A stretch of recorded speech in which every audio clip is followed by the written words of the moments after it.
Welcome back, everyone. Well, the last 24 hours have seen another round of intense fighting in eastern Syria. US-backed forces are once again trying to seize the country's last ISIS enclave.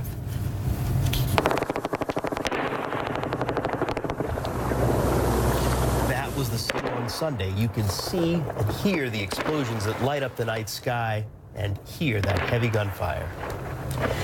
And CNN's Ben Wedeman, producer Kareem Khadder, cameraman Scott McWhinnie and team member Adam Dobby have been covering this battle from the front lines for the latest. Ben joins us now live from eastern Syria. So, Ben, you and your team have been watching this battle play out for a while now. Why has it taken so long? And will this be a fight to the death, or will we see some of these ISIS fighters surrender? Rosemary, the reason why they've had to, this is the third attempt to retake this very small bit of land still occupied by ISIS, and the reason is there were so many civilians inside. Originally, the Syrian Democratic Forces wildly underestimated the number of people inside. A month ago, they were telling us they thought there were only about 1,500 civilians and maybe 500 fighters. Well, it turned out there were more than 30,000 inside. So after the first two attempts to retake the town, they called a truce to allow civilians and fighters who wanted to leave and surrender to do so. So between the fighting, we saw these huge numbers of people come out, and most recently we saw hundreds of ISIS fighters, some of whom I spoke to, leaving. Many of them said that they simply could not stand the bombardment onto that town. Now, in the last 72 hours, only a few dozen people came out, and that's when the Syrian Democratic Forces decided that, okay, it is time to launch this final operation. But this doesn't necessarily mean we may be in for another round of civilians leaving and another truce. So it's the third attempt, but there may be a fourth. Yeah, it's certainly possible. And of course, while that plays out, and it is a small area that we're talking about, but where does all this leave ISIS as an organization?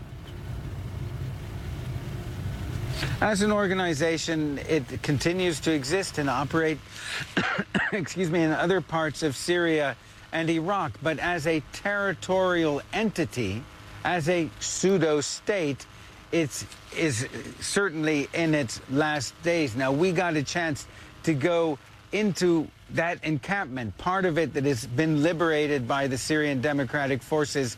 We were there just an hour before the operation began, and I'm not even going to try to describe it. Just watch and listen.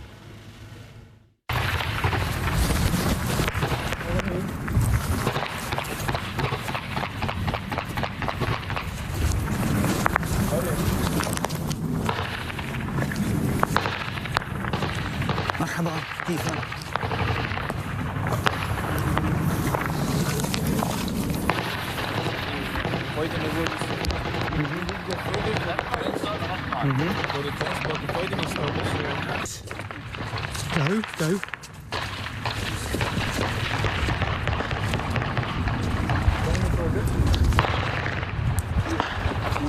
We were going to go forward to an area closer to where the ISIS encampment is, but because of this fighting, apparently a battle has broken out, a new one.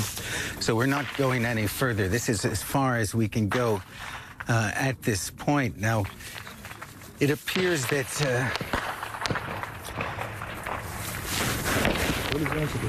you can see here that gunfire is hitting around the corner from us because there's a sniper in an ISIS building just 200 meters from where we are. So if we were to go around this corner here, we'd be exposed to that sniper.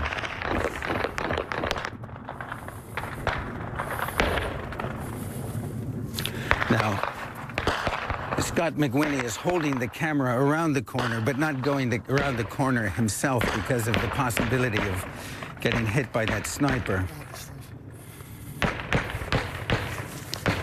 I want to go. No, that's okay. That's fine. Talking about the tents and the tunnels. Okay. Well, I don't want to go out there. And we have been watching through the binoculars and actually been able to see people inside. And if we can zoom in on the camp behind me, you can actually make out one of several ISIS flags we've been able to see still flying within that encampment. We don't know how many fighters there are. We did, as I said, see through the binoculars some, it appears, men still walking around despite everything that's going on behind me. So how long this battle is going to take, Rosemary, is anybody's guess at this point, but certainly what we saw overnight was some very intense bombardment, not only by U.S.-led coalition aircraft, but also by mortars and artillery as well. Those mortars and artillery, some of them manned by French, British, and American special forces who aren't on the front lines. They're not actually engaged in the tent-to-tent combat, so to speak, but definitely playing an important supporting role. Rosemary? Yeah. Ben Wedeman, you and your team, incredible reporting, exclusive reporting there from eastern Syria. Do stay safe and we'll continue to follow the story and see how long this battle takes. Many thanks to you, Ben.